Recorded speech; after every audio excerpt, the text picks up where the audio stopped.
नहीं, मैं इंडिया क्यों जाऊँ? पाकिस्तान क्यों आए हैं? कब्जा किया है ना पाकिस्तान।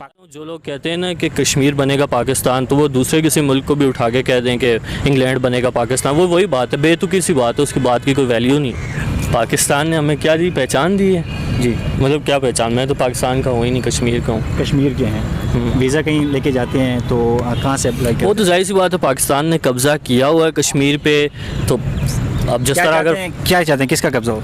किसी का नहीं, कश्मीर तो खुद आज़ाद होना चाहिए। दूसरा जम्मू कश्मीर भी, दोनों हो, कश्मीर तो एक ही है, गिलगित बल्तिस्तान भी उसका हिस्सा है। गिलगित बल्तिस्तान भी उसका हिस्सा है। जी भी ग्रेट, उसको भी आज़ाद कर देना चाहिए। जी बिल्कुल आज़ाद, बिल्कुल। अभी वोट किसको दिया था? मैंने तो नहीं दिया। किसी को नहीं दिया। अब पाकिस्तान में घूम रहे हैं बगैर किसी पासपोर्ट के। ठीक है, बगैर आप कहीं और जा सकते हैं, इंडिया जा सकते हैं या किसी और मुल्क में। नहीं, मैं इंडिया क्यों जाऊँ? पाकिस्तान क्यों आए हैं? कब्जा किया है ना पाकिस्तान। अच्छा, मैं पाकिस्तान अगर आया हूँ तो ये तो नहीं कि मैं पैसे दिए